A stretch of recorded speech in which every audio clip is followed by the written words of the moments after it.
Unfortunately, in the first attempt, I didn't get a good score. My score was only 655. How top 1% helped me? I think 100% credit goes to top 1%. Very honestly, this is something that I'm not saying because I'm on this channel. Uh, I have not used any other material, any other resources whatsoever. I've only referred to the material that you have provided. Extensively used that portal. I think that was a game changer. One thing that I kept is I ensure that I'm practicing it every day, irrespective of whatever happens. Guys, trust me, do not digress yourself, do not get distracted with anything. The material that you have from top 1% is more than sufficient. Just stick to one thing and be confident about whatever you are reading and working on is more than sufficient. Hey, so Hi. very, very happy for your results. First of all, I knew about your result about the GMAT, but this booth thing you posted very recently. So first of Yeah. all, why booth and why not like you got into Kellogg and Columbia? I'm not sure which ones, but I think Yeah. you got to a few more schools. So let me know what was the thought process around it. Sure. So basically, first of all, I got into three, four business schools. I got into Booth. I got into Kellogg with some scholarship. I got into Yale as well as ISB, where I worked with all three. The reason to choose Booth was it was more aligned with my long-term career goals. I'm Mhm. a private equity professional right now. I want to make a career in investments, and Booth is hands down the best finance school in the world. Uh, Getting to learn from professors like Raghuram Rajan, Stephen Mhm. Kalpin, Mhm. and the ecosystem it provides is it's unbeatable. So that was the reason for me to go to Chicago Booth. All right. So we'll talk about your prep because everybody is going to write. You wrote it probably last year and then you Yeah, got the admit now. So we want to talk about it. Let me know because I haven't spoken to you. So in that case, we do not really. What was your journey? What were your toughest sections? How much time it took you? How much you studied? Like the whole thing. And how helpful was the top content and portal? One by one. I mean. for sure. So I'll start firstly with how I planned my journey. Mhm. So basically, last year I started somewhere around mid-April, May. Mhm. I had decided that I'll give my GMAT in June first week, and so Mhm. I'll have 3 months of time to work on my applications and appear and submit the applications in round one. Unfortunately, in the first attempt, I didn't get a good score. My score was only 655, and I was very clear that this is if I want to get into such competitive schools, it is not enough. And I was confident that I can get a much higher score. So I Mhm. thought that I'll not want to digress myself. I'll take one more month and focus completely on GMAT again. So I spent that 30 days additional focusing on GMAT. And the next time when I gave in July first week, my score was 745. Uh, in terms of how top 1% helped me, I think 100% credit goes to top 1%. Very honestly, this is something that I'm not saying because I'm on this channel.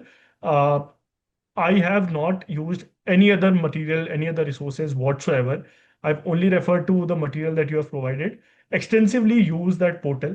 I think that was a game changer because when people start, it is the difficulty level is very high. It initially it becomes kind of a bit demotivating. This is what I've heard from friends as well, and then they drop it.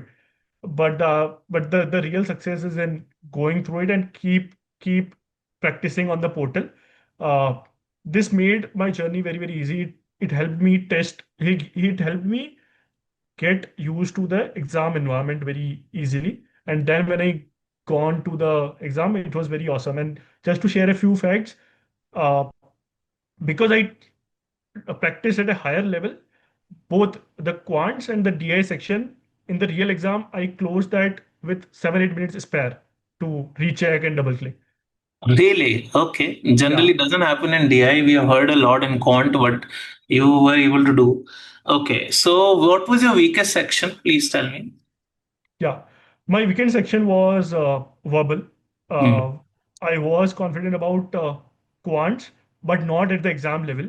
I come from a finance and math background, so it was easier for me, but not at the exam level. But your lectures and the materials definitely helped me sharpen that. But verbal was the section where I was really struggling, particularly RC. I think a lot of students over here or aspirants over here, they would be feeling that we are not a book reader or we are not a reader from initial time. And trust me, I am also not the one. Mm. But you don't have to worry about it. It's just that you have to keep practicing it every day. One thing that I kept is I ensure that I'm practicing it every day, irrespective of whatever happens. So that's what I would tell everyone, that obviously everyone has a job, everyone has multiple things to do, but in life, very honestly, you cannot have two things as priority one. If you have decided that you want to give GMAT, forget everything else, just focus on this thing. The way I used to divide my work study plan is, in the morning, I used to target the toughest thing first, which was RC. I heard in your lectures that the accuracy starts improving once you cross 120, 150 passages. So that was my target, that I'll solve five passages every day. So within a month, I'll cross 150. Not a very big target, five passages every day. Every morning, I used to wake up, uh, do the five passages, go through the questions and the solutions. That was the only thing. While commuting to the office, it was a 20-minute metro ride. So my target was to solve 10 questions while going, 10 questions while coming back of critical reasoning. So that was my critical reasoning practice section. And at the end, in the evening while coming back, I was doing verbal. Verbal, I did the concepts quickly, and then I moved to sectional test and the concept wise test very very fast.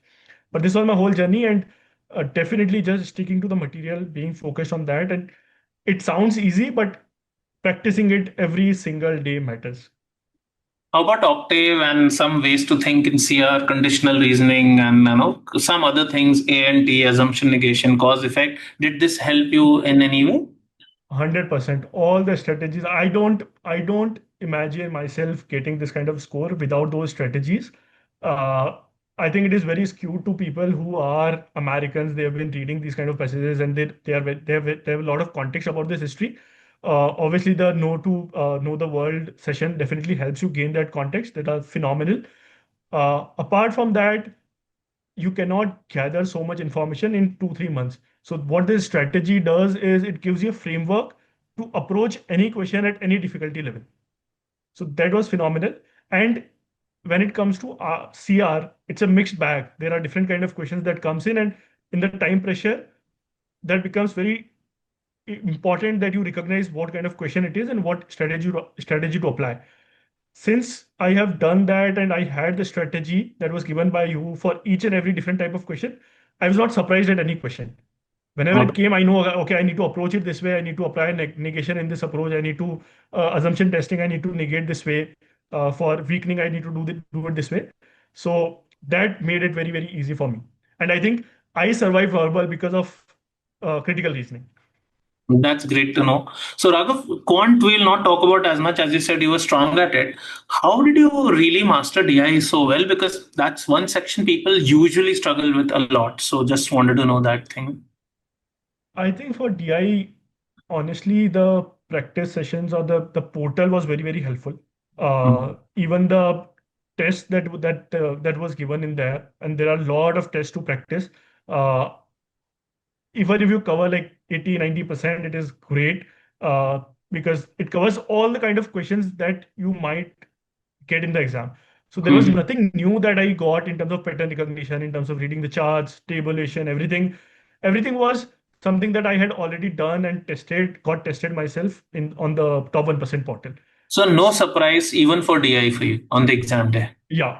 Honestly, no surprise on the exam. And the other, I have planned my GMAT exam in that way that I want to keep DI at the end, Mhm. because I was confident that I've solved so many questions in that, and the portal has given me so much confidence in that I will keep it at the last. I'll start with verbal, then quants, and then DI. All right. And let's say somebody who has not written the GMAT and is targeting round one, what would be some advice you would say? Because you took two attempts, so you would have understood what did not work out in the first attempt as well. What should people be doing and not doing? Let's just hear from you, please. Yeah.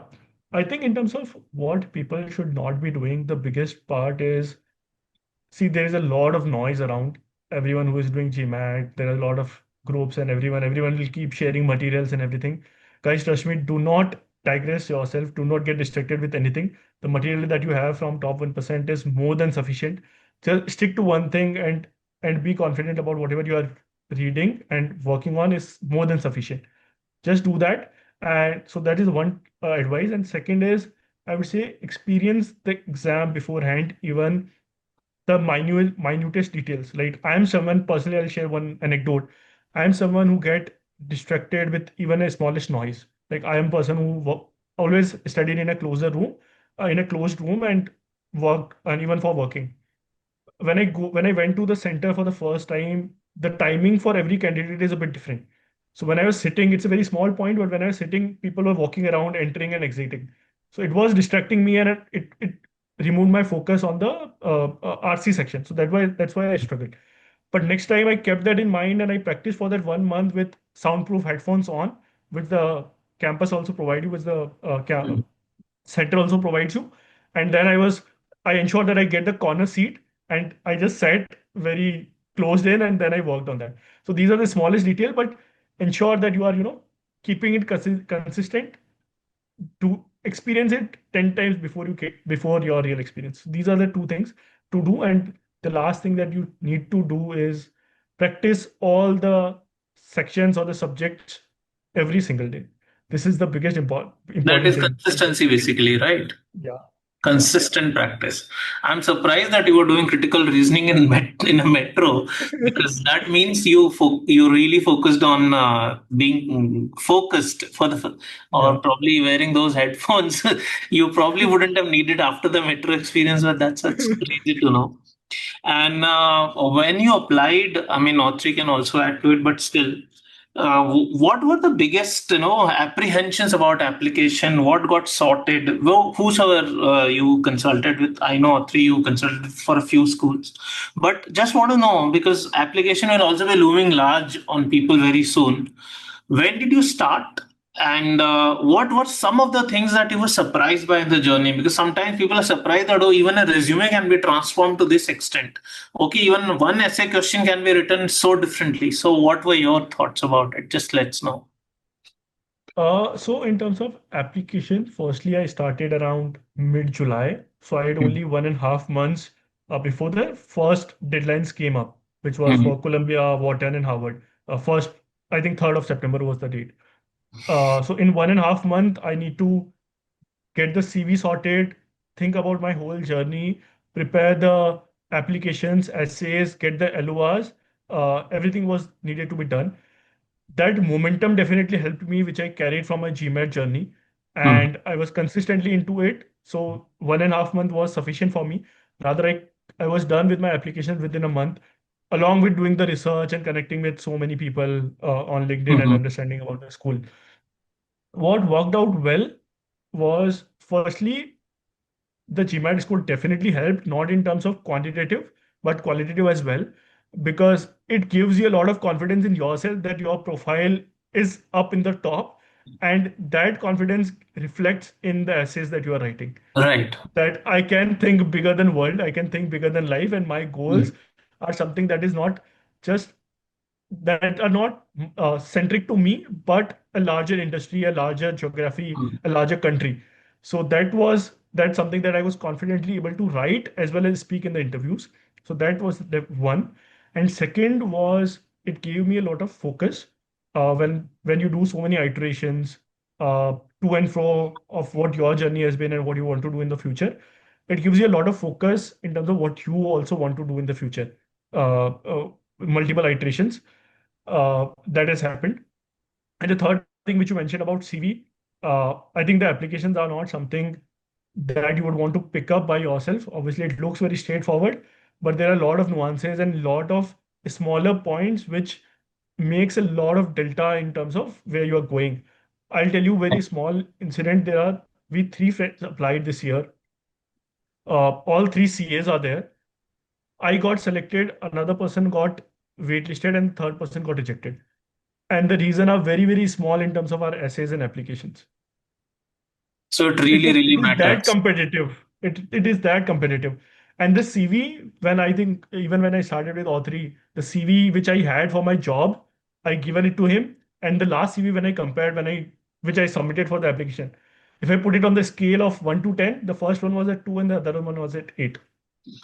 I'm so happy to know this and the kind of trust that you put in us. You even enrolled your brother with us, I know, and Yeah. so we'll wait for that journey. But Raghav, sensational to hear your story. Do keep in touch, and I really feel that this will inspire people to remain very meticulous and focused and consistent. And the smaller details, as you shared, really will come in very, very handy. So, thank And you I'll so just much. share Yeah, please, one more please do. small anecdote that see, preparation is one part, but guys, uh, staying motivated definitely helps. And one biggest factor for my motivation was Sandeep's consistent LinkedIn post that whenever I was feeling down in the office and I was like, I'm too tired, I'll take a break today. And I used to see his post about someone who is changing their whole study pattern. Someone is a night owl but becoming an early riser for GMAT, and someone is doing this, someone is doing that. Then I also used to feel motivated that okay, I need to go and study today itself. So that is very important, guys. Whatever motivates you, just pick up onto that. But thanks, Sandeep, for doing that very consistently. Thank you so much, Raghav. And it has been wonderful talking to you. Do keep in touch then.